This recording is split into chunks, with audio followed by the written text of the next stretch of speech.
I think really when we start off thinking of pathogen control, we're still at our foundation concerned about stopping the spread of disease from that initial potential source of contamination in the feed and protecting it all the way until it gets to the animal.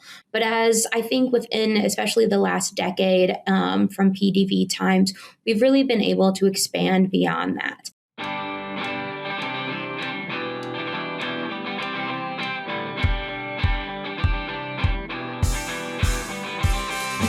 Hello, everyone. Welcome to this episode of the Feed Science Podcast Show brought to you by Wise Genetics. I am Wilmer Pacheco. I am an extension specialist and associate professor in the Department of Poultry Science at Auburn University.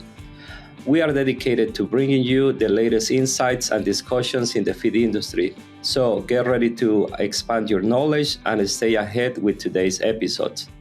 So today I have the pleasure of having as a guest Dr. Olivia Harrison from Kemin.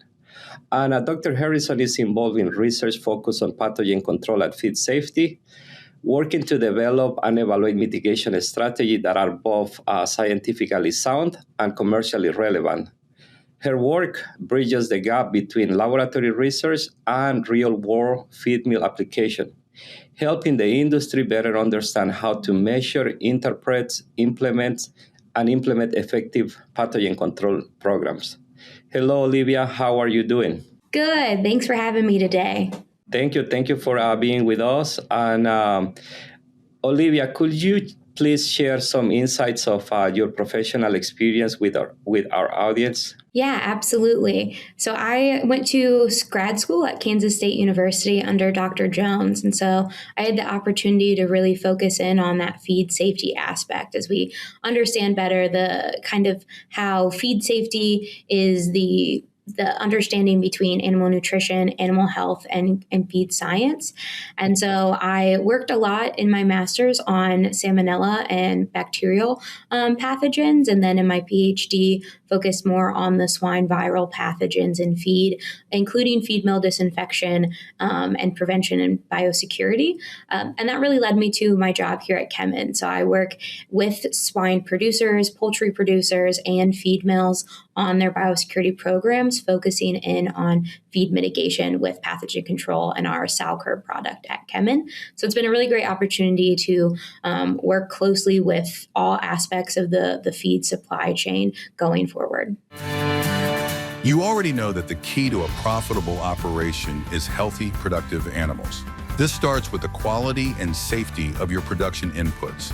Our team of experts at Kemin are driven by curiosity to develop science-backed ingredients and solutions to help you maintain feed and water quality, improve intestinal health, optimize nutrition, and eliminate pathogens. Learn more today by diving in at kemin.com/ag.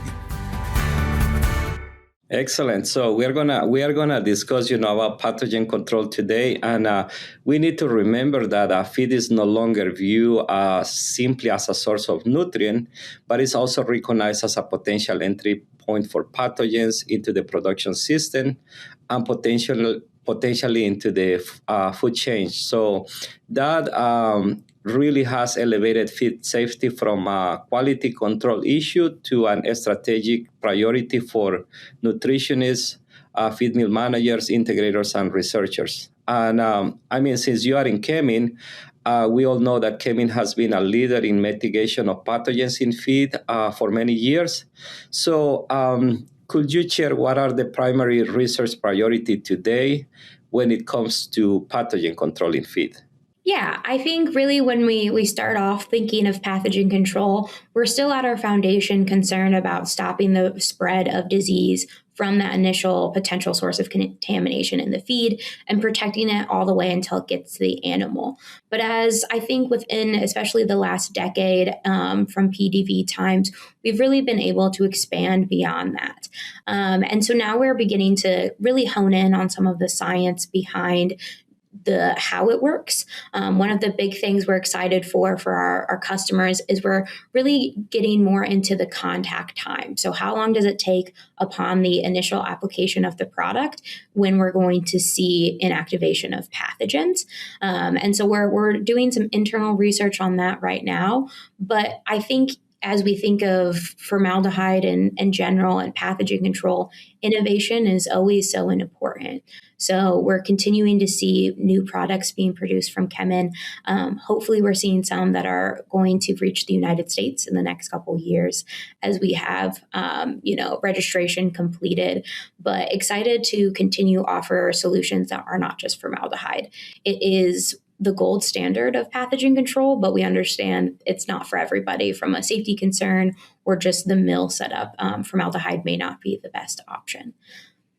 When we think of the mills too, I think we can think about beyond of just protecting the feed. How do we protect the mills themselves? Prevention is a big thing. Biosecurity is a big thing. But in the worst case scenario, if a disease gets into the mill, how do we protect it? How do we get the disease out of the mill? And from that disinfection and decontamination point of view. Excellent. And maybe also I think it will be important to discuss with the audience how is the regulatory pressure shaping, all these strategies that you're discussing. Yeah, so we 100% work very closely with our regulatory team here at Kemin, and they have the abilities to work closely with the EPA, FDA, and USDA.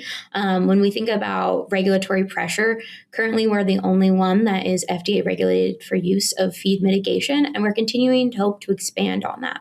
Right now, we're used for salmonella control, but as the industry kind of leans more towards other pathogens and concerns about like African swine fever, Kemin is doing everything we can to work with regulatory officials to hopefully prepare in the event of a worst case scenario in those situations. When we also think of regulatory, we think of our individual ingredients as well, like formaldehyde. And so we work really closely with our supplier of formaldehyde to make sure we're up to date on any regulations that could impact us and impact our customers. Excellent. And it seems like you do a good bit of research in Kemin. But one of the challenges, when we do research is interpreting pathogen control. So what do you think that are the biggest struggles when evaluating feed safety studies? Yeah, I think when we think of feed safety, especially when we're talking to nutritionists or anyone in kind of that upper leadership of integrators, we're talking a lot about investing money into something that we can't really directly measure, right? There's not an ROI on putting biosecurity in place. And so really our goal here is to make sure we're as open and honest with what we see. And that comes from our research as well. I think at Kemin, we do a really great job of showing everything that works with our product, as well as some of the challenges we may see in interactions with ingredients. Formaldehyde binds to protein. So we are very clear with our customers, what that does to the feed, if there needs to be any additional research into that interaction. But overall, I think we need to, when we're talking to producers, think about beyond just protecting the feed, how are we protecting the rest of the mill? We talked earlier about feed mill disinfection. Having a product in there that we know protects feed for up to 21 days for salmonella control also protects the equipment itself. It's also used as a mold inhibitor. So having those secondary sources of action to maybe help mitigate some of that cost, that initial upfront cost, is really how we talk to our producers. Okay, and how do you do? Because for me, it's really interesting when you speak about feed mill disinfection. How do you do it? Do you disinfect, it's a product that you put in the mixer with, a known amount of ground corn, and then you run it through the system and you disinfect inside the equipment?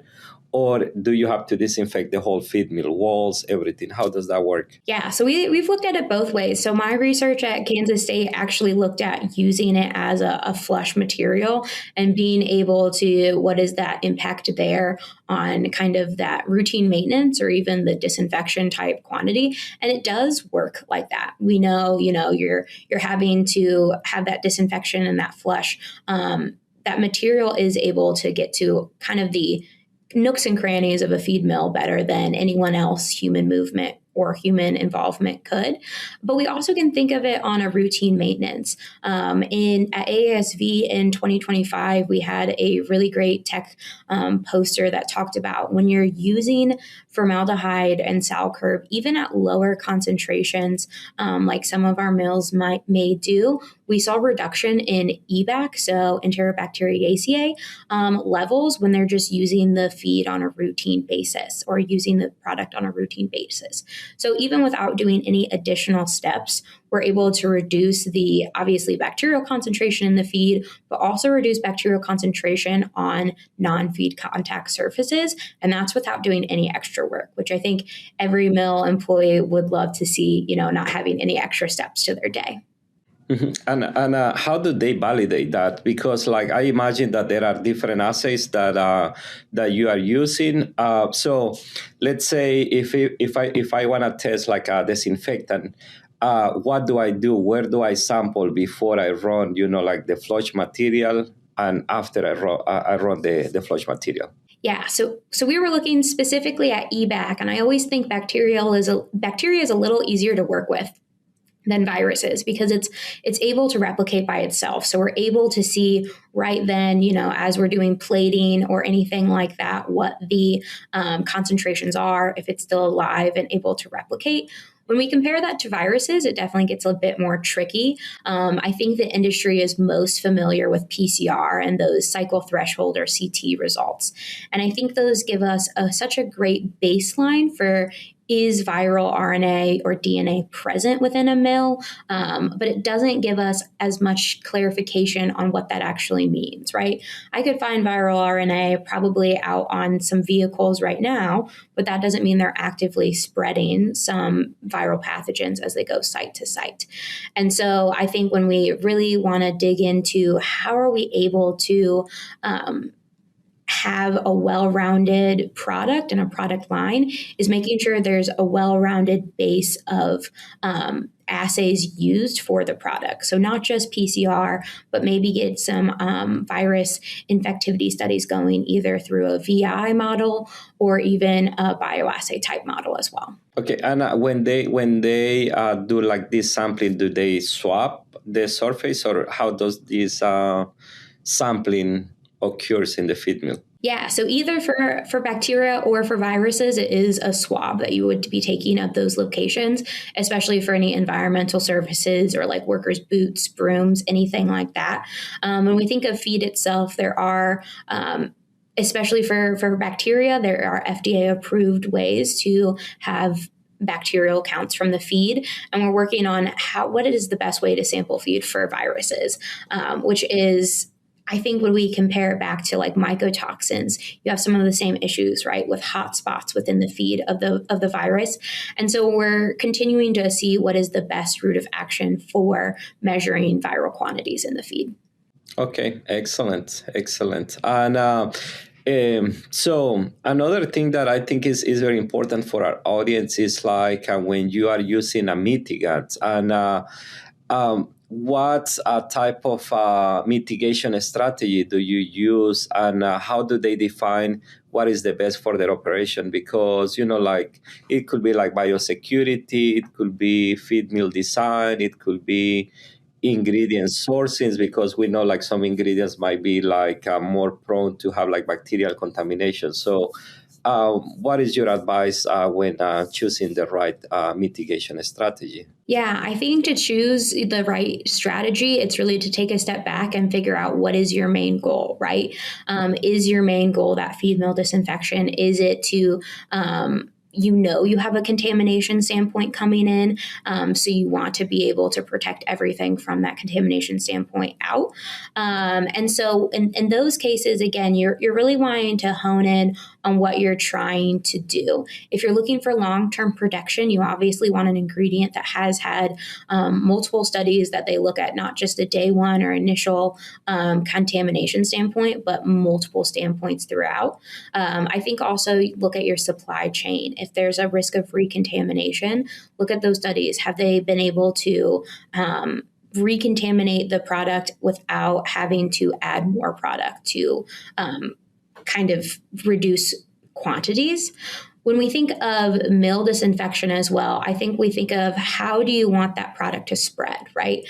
Dry products, I think, are really interesting, especially those dustier ones.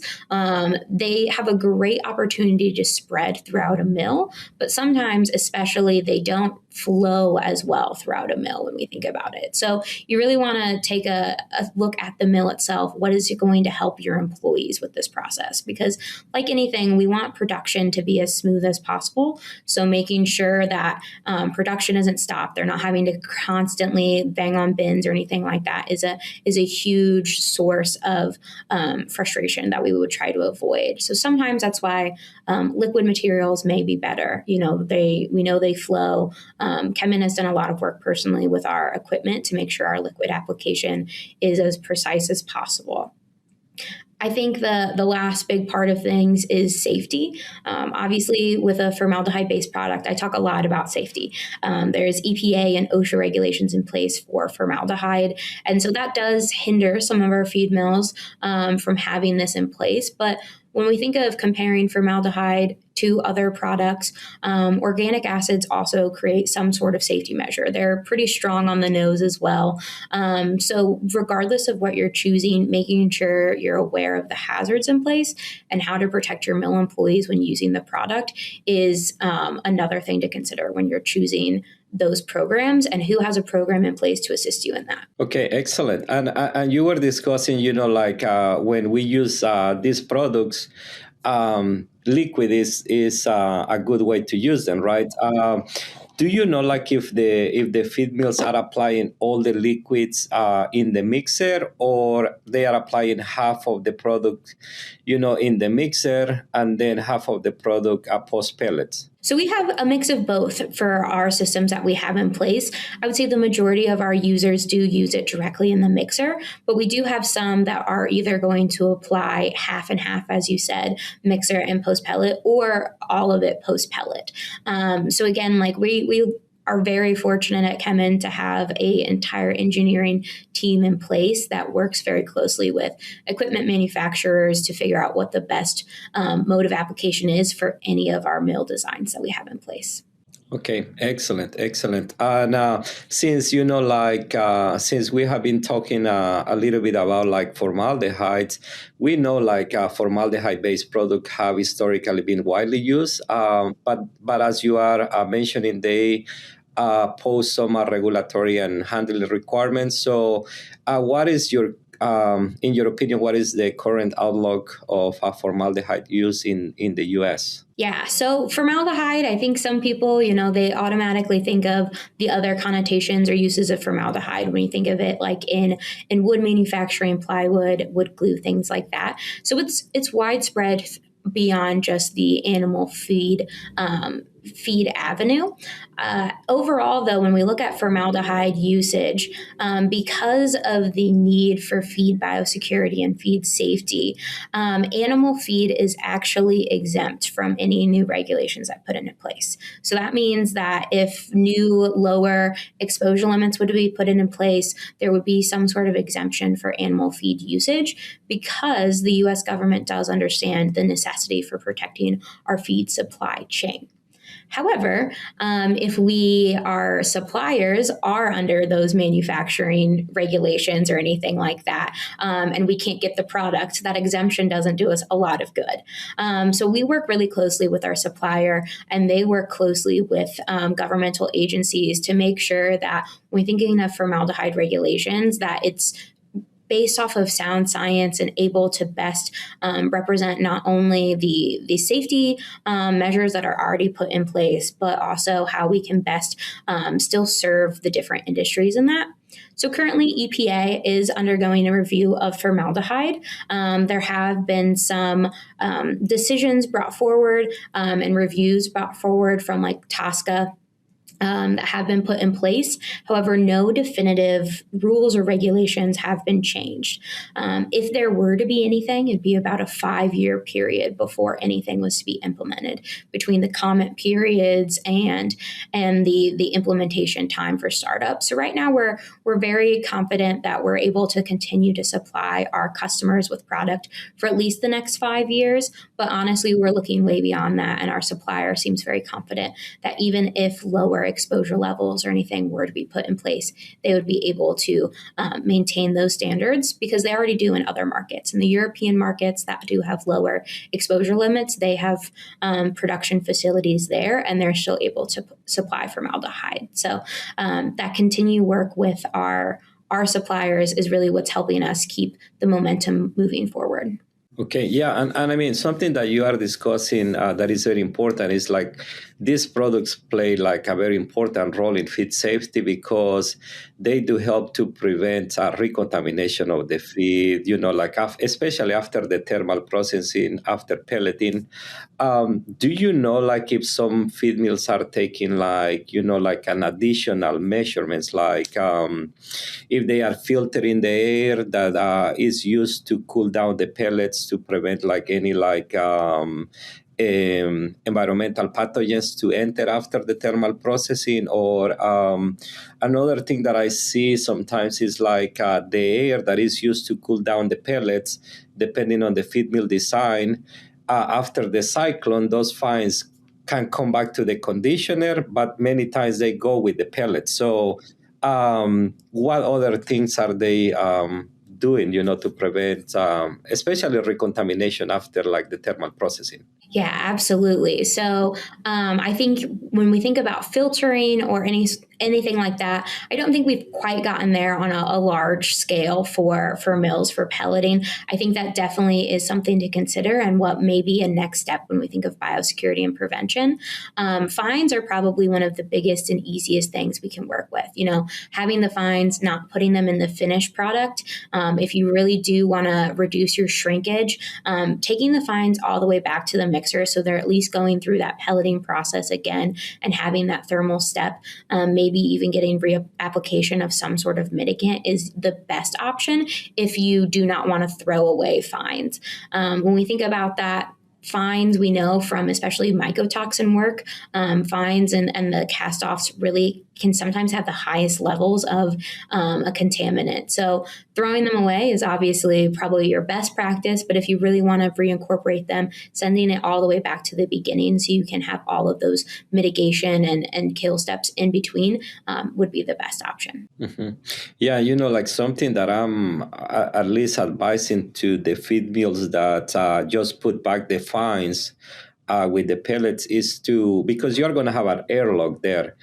Just have a sampling port after the airlock, and then just sample the fines and then look for microbial contamination. Because if the fines are contaminated, it could be like the whole cyclone system is also contaminated, and that's like if the fines are contaminated, then they know that they need to clean the cyclone system too. So.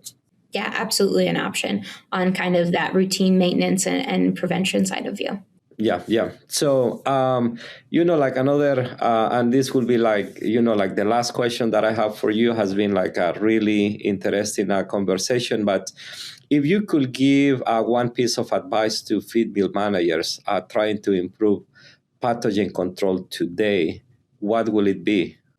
Yeah, I think, we talk a lot about biosecurity and prevention, and even in my work at K-State, that was always the main focus, right? No one wants to have to decontaminate an entire mill. And so when we think about what feed mill managers and the feed mill employees could do, it's really just staying on top of those biosecurity prevention techniques. When we think of like any sort of foot bath or any mat that may be there, making sure those are routinely changed, making sure that all of the logs are up to date, making sure even if you're just stepping back in the mill for a moment, if you have a boot change protocol or boot cover protocol, that those are implemented.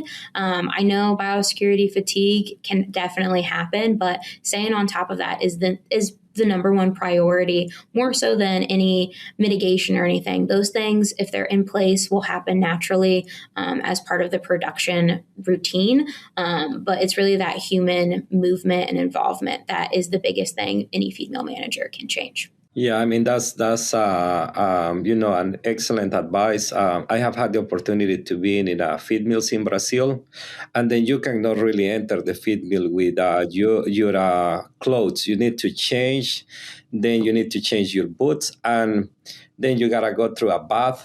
Is they call it dry bath, and then you have to change the boots again before you enter inside the feed mill. So you have to change boots 3 times. And another thing that I really like that they do there is that when they enter the cooling area, because that's post-thermal processing, they have some plastic boots that you can put just to enter the area, and then after you leave the area, you discard the boots. And it seems like it works really good for them. So I do believe that like biosecurity is one of the most important things, because as you're saying, once that is inside, it's more difficult to get rid of, like a pathogen once that is inside the facility.